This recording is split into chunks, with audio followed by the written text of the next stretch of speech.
কোনো লাভ হবে না। কারণ যদি তারা ভয় পায় তাহলে বরং আরও লোকজন হয়তো চলে যাবে, সেক্ষেত্রে দেখা যাবে যে আপনাদের ভিসা ইস্যু হচ্ছেই না।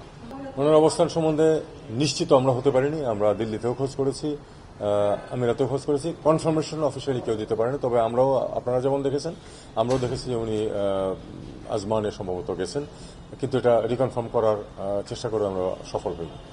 বাংলাদেশের মিশন ট্রাভেল পাস ইস্যু করতে পারে শুধুমাত্র দেশে ফেরার জন্য, অন্য কোনো দেশে যাওয়ার জন্য না। সেটার জন্য পাসপোর্ট লাগে, পাসপোর্ট তো ন্যাচারালি ইস্যু করা হবে না।